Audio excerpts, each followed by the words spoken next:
Hello, well, 609. It's race one, an A3 grade event. It's almost an A4, really. Some very moderate greyhounds in this, and Ballyboss Sim is probably going to be the selection, although all the juice is dried up now, and I think 5-2 into even money, far too short. But got a good draw because two together in trap two will just move off a touch. Distant Storm, fed up with tipping this one now, a massive price, off 21 days as well, as is Minnie's Ivan. Roy Rovers might frame up somehow from trap five. Brandon's Mottram in trap four is coming back from a bit of a spell off the card, might come back fresh okay, but all in all, zero value. And it was a watching race for PL in the first. On to race two in the first of our play races. A lot of play races where I'm going to be winning and saving on some of these races this evening. This is a B2 grade event, and I'm pretty sweet on both 1 and 3 here. Nola's White Sox in track one continues to run well for Sean Parker without actually winning. A good starter, tight against the inside running rail. Melody's Pearl is up against it here in trap two, a slow breaker, one pace, just stays really. And I think has got probably a drop into a B3 on the cards before that one's winning. And this is going to give also Ardera Boss, a dog that you know I do like. He's got all round pace, really, bit of early, good middle, and he stays okay. And at the price has slightly favoured him to get past Nola's White Sox at some stage. He's already beaten Barnside Nyla, his next door neighbour in trap four again. I think she'll have a work cut out to reverse the form. Bar is an interesting runner in trap five. Got a fair deal of early, but in effect about a 28-20 dog, and I don't think will be quite good enough here. Interesting runner is Keely Rocket, but again, got to get round Bar, and I think that could be a bit of an impossible task. So 1 and 3 in the 628. Race 3, it's a pretty moderate B3. I thought that Gemma Pops in trap 2 might dive straight for the rails and take the ground of Millhouse Linda straight away. This could pave the way for Mad Dog to get some kind of run into the turn. He's getting into a grade now where he can be competitive, but he will edge in from 3. So he's going to need to get it right at the start to kind of avoid Gemma Pops, who's normally a pretty decent breaker into the turn. Footfield Jemmy, a bit of a one pacer, will be staying on late, but probably too late. Ivy Hill Blaze is running pretty well, but is up in class here. And as is Trap 6 Pacific Captain, a dog I really like. His weight's coming on. He seems to be improving, and I'm pretty sure he was a middle to late race last time, and I'm pretty sure he cramped. He still won. He hung on for us, actually, by the shortest of margins, and he got a bit scary near the line. But I'm just wondering whether race 3, maybe not in the kennels that much longer. He's drifted out, actually, to about 9-2 after opening up around about 5-2. So I might just have a tiny play on Pacific Captain, but I'll be very mindful that Mad Dog also has the ability to win a race of this nature.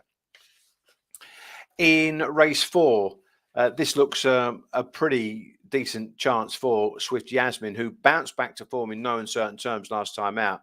She's had a spell off the card, and last time actually she did put up a big improved run from her first run back from lameness, which was pretty awful in all truth. So if she bounces out the boxes and gets to the front, I think she'll take a lot of catching. Magical Jimmy continues to frustrate in trap 2. He's a misbreak dog, shows a bit of early, but doesn't really stay.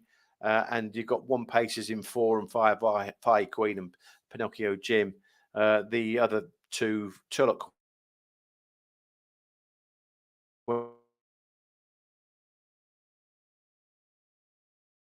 Queen and Eden Honey are more staying, but I didn't put up a bet in that race. Race 5 is a race I quite like, and Ragtime Lenny is a dog that I've been following, waiting for track 1.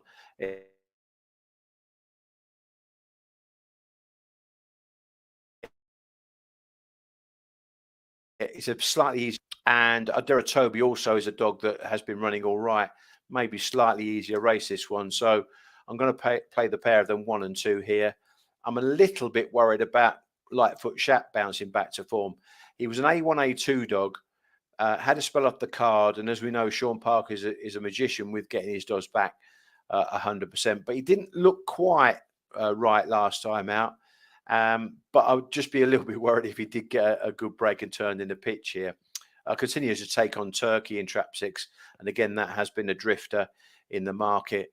Rosanda June, she's another one that's got a bit of ability, but again, she's had a bit of a spell off the card. And one for Dotsy likewise as well, bit of a spell off the card. So I'll go in with the informed greyhounds here. Ragtime Lenny in 1 and 2 Ardera Toby.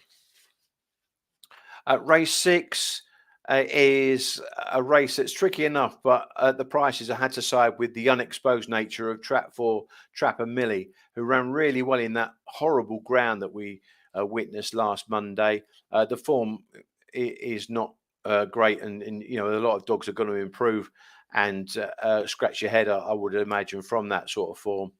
We put up a Lunar Jet last week, and Trapper Millie was one of those where only had the one run and actually ran really well behind Lunar Jet. So I'm going to take her to continue that improvement on much better ground tonight. And Barnside Bunny, again, we mentioned Sean Parker. She's coming back after a fall. She's just had a sprint. She's got her own mind about the game, but I think she's quick enough to win this. So I had to bet 4 and just save on 3, but a real tiny play in race 6. Race 7 is a moderate race. Was considering back in Blue Tick Pearls, been nibbled at in the market in Trap 2. She ran all right, 2 runs back, but again got bogged down in that poor ground a week ago. Kangaroo Kelly's a dog that can smash out. She might be able to dominate this race. Crown Mag is an interesting runner in that she's probably up to winning these sort of B7s, but she's only 4 and a bit weeks out of season. So we're not really that sure about her fitness. All in all, I thought it was a tough enough race. I didn't really fancy 1, 3 or 4. I don't think I'm running that well, but there wasn't enough juice in the prices. I think they've been well found in the market at the front end. On to the sprints then. Race 8. We've got plenty of sprints tonight. I've gone with Not So Vivace in Trap 2, who's running pretty well. Ran all right last time out. And Ballymac Puddles, again, another one we put up a big price last week, ran really well and came second. But I think can actually, at the prices, provide the best value in this race. So I'm 6 on top of 2. A little bit worried about Crooks Hercules banging out the boxes and clearing Not So Vivace into the turn. But if they break level, I don't think that'll happen. So we're basing our bets on level breaks. So I'm 6 over 2 in race 8 in the first of the sprints tonight. A moderate D3 in the next. I couldn't really come up with any value. I continue to take on Titanic Tips, who's more of a 4 bend dog, really, but has got a good draw, I suppose. But there's a bit of pace in 5 and 6. I didn't really know who would lead out the pair of them, so no bet in race 9. In race 10, this was a race where I was going to end up just with a small play, only at the prices, really. Midtown Indy ran all right last time out on that bad ground. And if getting any kind of start here could get into the contest. 5 and 6 are badly drawn wrong. I don't know why they're drawn this way. Make by Day Punk is in 5. Always wants Trap 6, the widest runner at the track. And Lagar Claire wants probably more lane 4 than 6. So I thought they were drawn wrong. And Money Here Lass, another one, I think unexposed. He's better than Walk Away Demi. That one opened up 3 to 1. I wouldn't say double figures, that one. So Money Her Lass probably just offers a little bit of that unexposed nature and a little bit of value at 4 to 1. So only a very small play, 4 on top of 2 in race 10.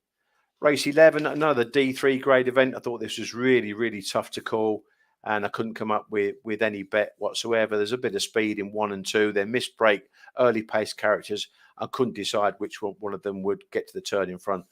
So I had a no bet there.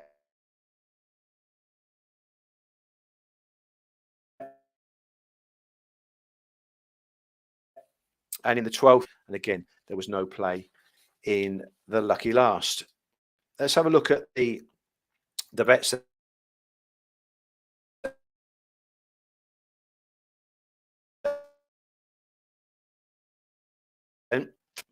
Provide a bit of value just in front of Nola's White Sox, who's a good starter.